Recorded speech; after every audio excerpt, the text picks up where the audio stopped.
Monday, February 9th, 2004. A seemingly ordinary day in the frigid landscape of the White Mountains of New Hampshire. But for 21-year-old nursing student Maura Murray, this day marked a deliberate, drastic, and deeply mysterious exit from her life. She was an honors student at the University of Massachusetts Amherst, a star athlete, but she had recently been facing academic and personal turmoil. Before she left, Maura sent an email to her professors and boss, claiming a death in the family required her to take a week off. It was a lie. She packed her bags, withdrew $280 in cash, and drove north in her black satin sedan. She was heading into the mountains, leaving behind a confused boyfriend, a worried family, and a trail of unexplained actions. At 7:27 p.m., on a sharp, dark bend of Route 112 in Woodsville, New Hampshire, Maura Murray's car skidded off the road and hit a snowbank. This seemingly minor car crash is the last confirmed point in the life of Maura Murray. Everything that follows is a mix of brief, conflicting witness accounts and a dizzying number of theories that have turned this case into one of the most intensely debated true crime mysteries of the internet age. A passing school bus driver offered to call the police. Maura, who appeared shaken but uninjured, insisted she had already called for help and asked him not to call the police. The bus driver went home and called the police anyway. When a state trooper arrived on the scene 10 minutes later, the car was unlocked. Maura Murray was gone. Inside the Saturn, police found her cell phone, which had not been used to call for help, her debit card, and some personal items. Crucially, they found a box of wine, consistent with the smell of alcohol reported by the bus driver. Outside the car, there was a rag stuffed into the tailpipe, a bizarre detail that was never fully explained. The investigation was immediately plagued by confusion and lost time.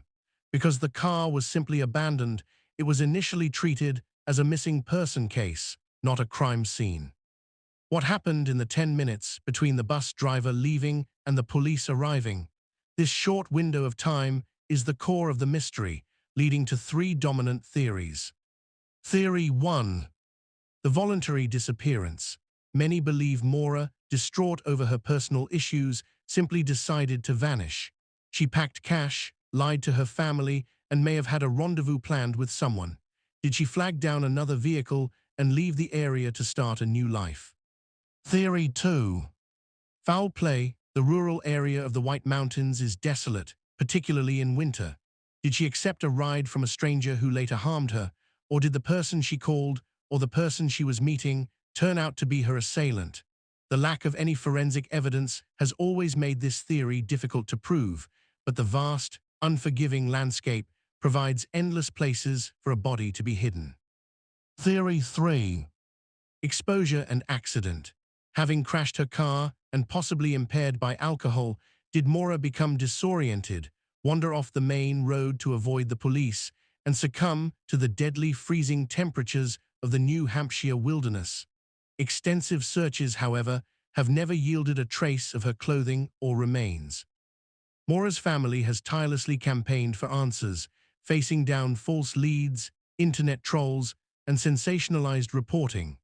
Her case has become a cottage industry for amateur sleuths and podcasters who pore over every minute detail, turning the simple act of a girl walking away from her crashed car into an endless debate.